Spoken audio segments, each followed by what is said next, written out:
ನಮಸ್ಕಾರ ಸ್ನೇಹಿತರೆ. Vibe with Ranjini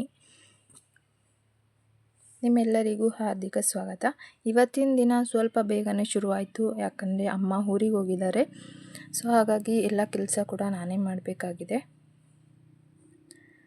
ಬೆಳಗ್ಗೆ ಅಲಾರಾಮ್ ಹೊಡೆಯೋದಕ್ಕೂ ಮುಂಚೆನೇ ಎದ್ಬಿಟ್ಟಿದ್ದೀನಿ, ಯಾಕಂದರೆ ಇವತ್ತು ಅಮ್ಮ ಮನೇಲಿಲ್ಲ. ಬೆಳಗ್ಗೆ ಬಾಗಿಲಿಗೆ ನೀರು ಹಾಕಿ ರಂಗೋಲಿ ಇಟ್ಟು ಆಮೇಲೆ ನನ್ನ ಕೆಲಸ ದಿನಚರಿ ಎಲ್ಲ ಶುರುವಾಗುತ್ತೆ. ಅಮ್ಮ ಇಲ್ಲ ಅಂದರೆ ಮನೆ ಸ್ವಲ್ಪ ಖಾಲಿ ಖಾಲಿ ಅನಿಸುತ್ತೆ, ಆದರೆ ಕೆಲಸಗಳು ಮಾತ್ರ ನಿಲ್ಲೋದೇ ಇಲ್ಲ ಅಲ್ವಾ. ಇವತ್ತು ಮನೆಯಲ್ಲಿ ತಾತ ಕೂಡ ಇದ್ದಾರೆ. ಅಜ್ಜಿ ಮತ್ತು ಅಮ್ಮ ಇಬ್ಬರು ಅಜ್ಜಿಯರು ಎಲ್ಲರೂ ಸೇರಿ ಊರಿಗೆ ಹೋಗಿರೋದ್ರಿಂದ ತಾತನ ನಮ್ಮ ಹತ್ರನೇ ಬಿಟ್ಬಿಟ್ಟು ಹೋಗಿದ್ದಾರೆ. ಅಪ್ಪ ತಾತ ಮಗಳು ಎಲ್ರಿಗೂ ಟೈಮಿಗೆ ಸರಿಯಾಗಿ ತಿಂಡಿ ರೆಡಿ ಆಗಬೇಕು, ಅಡುಗೆ ರೆಡಿ ಆಗಬೇಕು. ತಾತಂಗೆ ತಿಂಡಿ ಅಂದರೆ ಇಷ್ಟ ಆಗೋದಿಲ್ಲ, ಅವ್ರಿಗೆ ಮುದ್ದೆ ಇರಬೇಕು.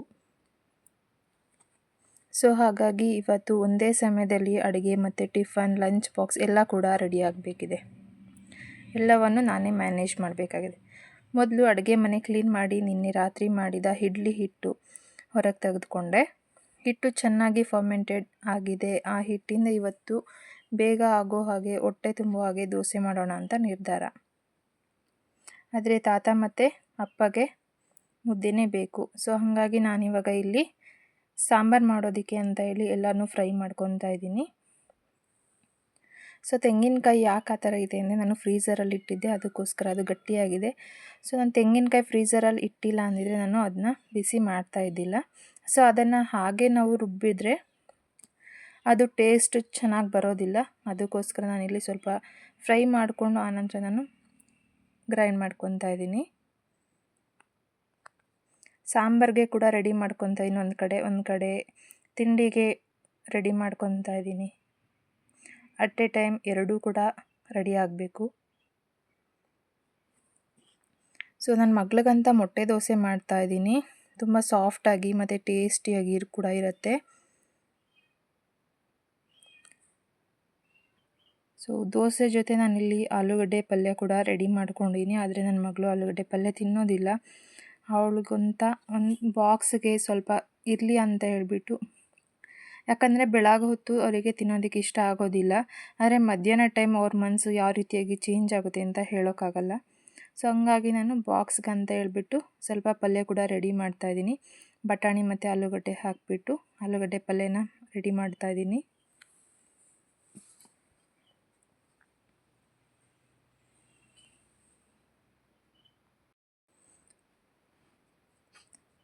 ರಾಗಿ ಮುದ್ದೆ ಮತ್ತು ಸಾಂಬಾರು. ಇವತ್ತು ಹಲಸಿನಕಾಯಿ ಮತ್ತು ಅವರೆಕಾಳು ಸಾಂಬಾರು ಮಾಡ್ತಾಯಿದ್ದೀನಿ. ಹಳ್ಳಿ ಸಾಂಬಾರು ಥರ ಮನೆಗೆ ಸುವಾಸನೆ ಬರಬೇಕು ಅಂದರೆ ಈ ಕಾಂಬಿನೇಷನ್ ಸೂಪರ್. ತರಕಾರಿ ಕತ್ತರಿಸುವಾಗ ತಾತ ಹತ್ತಿರ ಬಂದು ನಿಧಾನ ಮಾಡಮ್ಮ ಅಂತ ಹೇಳಿದ್ರು. ಅದು ಕೇಳಿದಾಗ ಒಂಥರ ಮನಸ್ಸಿಗೆ ನೆಮ್ಮದಿ ಅನಿಸುತ್ತೆ. ಅಡುಗೆ ಮಾಡೋವಾಗ ಮಕ್ಕಳ ಸ್ಕೂಲ್ ಟೈಮಿಂಗ್ ಕೂಡ ಮೈಂಡ್ನಲ್ಲಿ ಓಡ್ತಾ ಇರುತ್ತೆ. ನನ್ನ ಮಗಳ ಟಿಫನ್ ಬಾಕ್ಸ್ ಪ್ರಿಪೇರ್ ಮಾಡಬೇಕು. ಮಗಳಿಗೋಸ್ಕರ ಮೊಟ್ಟೆ ಇಲ್ಲದ ದೋಸೆನ, ಅಂದರೆ ವಿತೌಟ್ ಮೊಟ್ಟೆ, ಲಂಚ್ ಬಾಕ್ಸ್ಗೆ ಹಾಕಬೇಕಾಗಿರುತ್ತೆ. ಯಾಕಂದರೆ ನನ್ನ ಮಗಳು ಹೋಗೋ ಸ್ಕೂಲ್ಗೆ ನಾನ್ ವೆಜ್ ಈ ರೀತಿಯಾಗಿ ಯಾವುದೇ ಕೂಡ ಕೊಟ್ಟು ಕಳಿಸ್ಬಾರ್ದು. ಸೊ ಹಂಗಾಗಿ ಅವಳಿಗೆ ಸಪ್ರೇಟಾಗಿ ಲಂಚ್ ಬಾಕ್ಸಿಗಂತ ವಿತೌಟ್ ಮೊಟ್ಟೆನ ನಾನು ಹಾಕ್ಬಿಟ್ಟು ಇಲ್ಲಿ ದೋಸೆನ ಮಾಡ್ತಾಯಿದ್ದೀನಿ. ಮನೇಲಿ ತಿನ್ನೋದಕ್ಕೆ ಮೊಟ್ಟೆ ಹಾಕಿಬಿಟ್ಟು ಮಾಡಿಕೊಡ್ತಾಯಿದ್ದೀನಿ.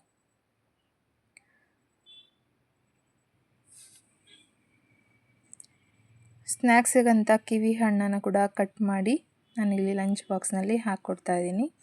ಹೆಲ್ದಿ ಆಗಿರಲಿ ಅನ್ನೋದು ನಮ್ಮೆಲ್ಲರ ಆಸೆ ತಾನೇ. ಅಪ್ಪ ಮತ್ತು ತಾತಗೆ ರಾಗಿ ಮುದ್ದೆ ಮತ್ತು ಹಲಸಿನಕಾಯಿ ಮತ್ತು ಅವರೆಕಾಳು ಹಾಕಿ ಮಾಡಿರುವಂಥ ಸಾಂಬಾರು ಅಂದರೆ ತುಂಬಾ ಇಷ್ಟ ಆಗುತ್ತೆ. ಸೊ ಹಾಗಾಗಿ ಬಿಸಿ ಬಿಸಿಯಾಗಿ ಅವ್ರಿಗೂ ಕೂಡ ರೆಡಿ ಮಾಡಿ ಕೊಡಬೇಕು ಅಂತ ಹೇಳಿ ಬೇಗನೆ ಎಲ್ಲನೂ ಮಾಡ್ತಾಯಿದ್ದೀನಿ. ಸೊ ಇಲ್ಲಿ ನನ್ನ ಮಗಳ ಲಂಚ್ ಬಾಕ್ಸ್ಗೆ ದೋಸೆ ಕೂಡ ರೆಡಿ ಆಯಿತು. ಸೊ ಹಾಗೆ ಒಂದು ಕಡೆ ಕಾಫಿ ಕೂಡ ರೆಡಿ ಮಾಡಿಕೊಡ್ತಾಯಿದ್ದೀನಿ. ಹಾಗೆ ನನ್ನ ಮಗಳಿಗೆ ಹಾರ್ಲಿಕ್ಸ್ ಕೂಡ ಕೊಡ್ತಾಯಿದ್ದೀನಿ.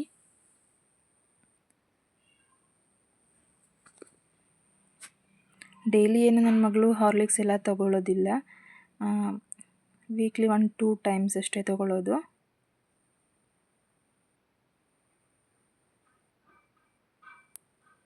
ಸೊ ಇವಾಗ ಲಂಚ್ ಬಾಕ್ಸ್ಗೆ ದೋಸೆ ಹಾಕಿದಾದಮೇಲೆ ನಾನಿವಾಗ ತಿನ್ನೋದಕ್ಕೆ ಅಂತ ಹೇಳಿ ಮೊಟ್ಟೆ ಹಾಕಿಬಿಟ್ಟು ದೋಸೆನ ಹಾಕಿ ಕೊಡ್ತಾಯಿದ್ದೀನಿ.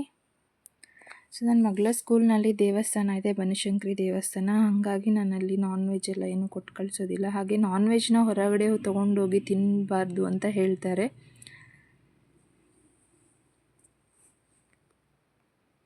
ಸೊ ಅಲ್ಲಿ ನಮ್ಮ ತಾತ ಮತ್ತು ನಮ್ಮಪ್ಪ ನಮ್ಮಣ್ಣ ಎಲ್ರಿಗೂ ಕೂಡ ಕಾಫಿನ ನಾನಿಲ್ಲಿ ಕೊಡ್ತಾಯಿದ್ದೀನಿ.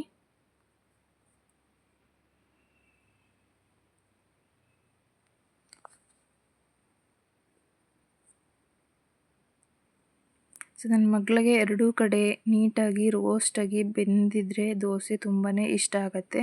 ಸೊ ಹಂಗಾಗಿ ನಾನು ಎರಡೂ ಸೈಡ್ ಕೂಡ ನಾನಿಲ್ಲಿ ಚೆನ್ನಾಗಿ ಬೇಯಿಸ್ತಾ ಇದ್ದೀನಿ. ಹಸಿಯಾಗಿದೆ, ನನಗೆ ಅದು ಇಷ್ಟ ಆಗೋದಿಲ್ಲ ಅಂತ ಹೇಳ್ತಾಳೆ. ಹಾಗಾಗಿ ನಾನಿಲ್ಲಿ ಎರಡೂ ಸೈಡು ಚೆನ್ನಾಗಿ ಬೇಯಿಸ್ಕೊಡ್ತಾ ಇದ್ದೀನಿ. ಸೊ ಎಲ್ಲರೂ ಕೂಡ ಒಂದು ಸೈಡ್ ಅಷ್ಟೇ ಬೇಯಿಸ್ಬಿಟ್ಟು ಹಾಗೆ ಫೋಲ್ಡ್ ಮಾಡಿ ಕೊಟ್ಬಿಡ್ತೀರಾ. ಸೊ ನಾನು ಯಾಕೆ ಈ ಥರ ಮಾಡ್ತಾಯಿದ್ದೀನಿ ಅಂತ ಕೇಳ್ಬೋದು, ಅದಕ್ಕೋಸ್ಕರ ನಾನು ಇಲ್ಲೇ ಹೇಳ್ತಾ ಇದ್ದೀನಿ. ಒಬ್ಬೊಬ್ಬರ ಟೇಸ್ಟ್ ಒಂದೊಂದು ರೀತಿಯಾಗಿರುತ್ತೆ.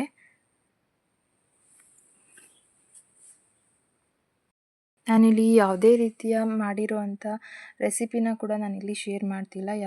ಯಾರಿಗಾದರೂ ರೆಸಿಪಿ ಬೇಕು ಅಂದರೆ ನನಗೆ ಕಾಮೆಂಟಲ್ಲಿ ತಿಳಿಸಿ, ನಾನು ಸಪ್ರೇಟಾಗಿ ರೆಸಿಪಿ ವಿಡಿಯೋನ ಕೂಡ ಶೇರ್ ಮಾಡ್ತೀನಿ. ಮನೆಯವರೆಲ್ಲರೂ ಹೊಟ್ಟೆ ತುಂಬ ತಿಂದರೆ ಅದಕ್ಕಿಂತ ದೊಡ್ಡ ಸಂತೋಷ ಬೇರೆ ಇಲ್ಲ. ಸೊ ಹಾಗಾಗಿ ನಾನು ಯಾರ್ಯಾರಿಗೆ ಏನೇನು ಬೇಕು ಅಂತ ಹೇಳಿ ಅವರಿಗೆ ಇಷ್ಟವಾಗಿರೋ ಅಂಥದ್ದನ್ನೇ ನಾನಿಲ್ಲಿ ಮಾಡಿಕೊಡ್ತೀನಿ.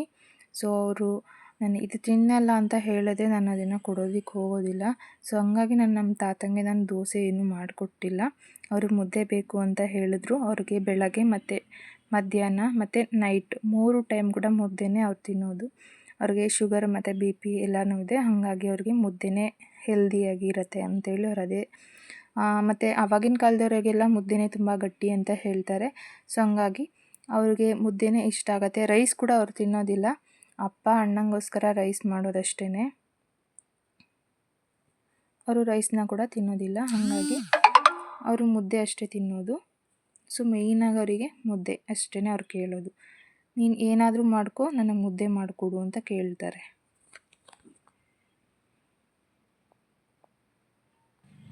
ನಾನು ನನ್ನ ಮಗಳ ಟಿಫನ್ ಬಾಕ್ಸ್ಗೆ ಹಣ್ಣುಗಳನ್ನ ರೆಗ್ಯುಲರಾಗಿ ಕೊಡ್ತಾ ಇರ್ತೀನಿ. ಅದರಲ್ಲೂ ಕಿವಿ ಹಣ್ಣು ತುಂಬ ಒಳ್ಳೆಯದು. ಇದರಲ್ಲಿ ವಿಟಮಿನ್ C ಜಾಸ್ತಿ ಇರುತ್ತೆ. ಇಮ್ಯುನಿಟಿಗೆ ಹೆಲ್ಪ್ ಆಗುತ್ತೆ. ಮಕ್ಕಳು ಈಸಿಲಿ ತಿನ್ನೋ ಹಾಗೆ ಸ್ಮಾಲ್ ಪೀಸಸ್ಸಾಗಿ ಕಟ್ ಮಾಡಿ ಕೊಟ್ಟರೆ ವೇಸ್ಟ್ ಆಗೋದಿಲ್ಲ. ಬೆಳಗಿನ ಟಿಫನ್ ಜೊತೆಗೆ ಒಂದು ಹಣ್ಣು ಸೇರಿಸಿದ್ರೆ ಮಕ್ಕಳ ಎನರ್ಜಿ ಲೆವೆಲ್ ಕೂಡ ಚೆನ್ನಾಗಿರುತ್ತೆ. ಸೊ ನನ್ನ ಮಗಳು ತಿನ್ನೋದಕ್ಕೆ ಕೂಡ ಒಂದು ಕೊಟ್ಬಿಟ್ಟು ನಾನು ಇಲ್ಲಿ ಲಂಚ್ ಬಾಕ್ಸ್ಗೂ ಕೂಡ ಒಂದನ್ನು ಹಾಕಿ ಕೊಡ್ತಾಯಿದ್ದೀನಿ. ಸೊ ಹಾಗೆ ನಾನಿಲ್ಲಿ ಫ್ರೈ ಮಾಡಿಕೊಂಡು ಇಟ್ಟಿದ್ನಲ್ಲ, ಅದನ್ನು ಇಲ್ಲಿ ನಾನು ಗ್ರೈಂಡರಲ್ಲಿ ಹಾಕಿಬಿಟ್ಟು ರುಬ್ಕೋತಾ ಇದ್ದೀನಿ.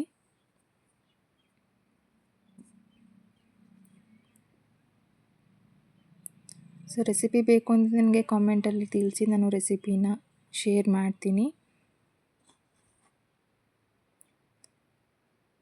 ಸೊ ಇದು ನಮ್ಮ ಮನೆಯ ಒಂದು ಸಿಂಪಲ್ ಮಾರ್ನಿಂಗ್ ರೊಟೀನ್ ಆಗಿರುತ್ತೆ. ಅಮ್ಮ ಇಲ್ಲದೆ ಇರೋ ದಿನ ಇದು. ಸೊ ಅಮ್ಮ ಮತ್ತೆ ನಾಳೆ ಬಂದರೂ ಕೂಡ ಮತ್ತೆ ಬ್ಯಾಂಗ್ಳೂರಿಗೆ ಹೋಗ್ತಾರೆ ಅವರು. ಅಲ್ಲಿ ಕೂಡ ಒಂದು ಎರಡು ಗೃಹ ಪ್ರವೇಶ ಇದೆ. ಅದನ್ನೆಲ್ಲ ಮುಗಿಸ್ಕೊಂಡು ಅವ್ರು ಬರೋದೇನಿದ್ರು ಮಂಡೇನೇ ಆಗುತ್ತೆ. ಸೊ ಅಲ್ಲಿವರೆಗೂ ಮನೆ ಜವಾಬ್ದಾರಿ, ಮನೆ ಕೆಲಸ ಎಲ್ಲ ಕೂಡ ನನ್ನದೇ ಆಗಿರುತ್ತೆ. ಸೊ ಅಲಂಕಾರ ಇಲ್ಲ, ಶೋ ಇಲ್ಲ, ಆದರೆ ಪ್ರೀತಿ ಇದೆ, ಕಾಳಜಿ ಇದೆ. ನಿಮಗೂ ಇಂಥ ದಿನಗಳು ಇರಬಹುದು, ಅಮ್ಮ ಇಲ್ಲದ ದಿನ. ಹೆಚ್ಚು ಜವಾಬ್ದಾರಿ ಇರುವ ದಿನ. ಆ ದಿನಗಳೇ ನಮ್ಮನ್ನು ಇನ್ನಷ್ಟು ಸ್ಟ್ರಾಂಗ್ ಮಾಡ್ತವೆ. ನಿಮಗೆ ಈ ವಿಡಿಯೋ ನಿಮ್ಮ ಮನೆಯ ನೆನಪು ತಂದು ಕೊಟ್ಟಿದ್ರೆ ಒಂದು ಲೈಕ್ ಮಾಡಿ, ಕಾಮೆಂಟ್ನಲ್ಲಿ ನಿಮ್ಮ ಅನುಭವ ಶೇರ್ ಮಾಡಿ. ಇನ್ನು ಇಂಥ ನಮ್ಮ ದಿನಚರಿ, ಅಡುಗೆ, ಕುಟುಂಬದ ಕಥೆಗಳು ನೋಡಲು vibe with Ranjini channel subscribe ಮಾಡಿ. ನಿಮ್ಮ ಪ್ರೀತಿಗೆ ಧನ್ಯವಾದಗಳು. ಮತ್ತೆ ಮುಂದಿನ ವಿಡಿಯೋದಲ್ಲಿ ಭೇಟಿಯಾಗೋಣ.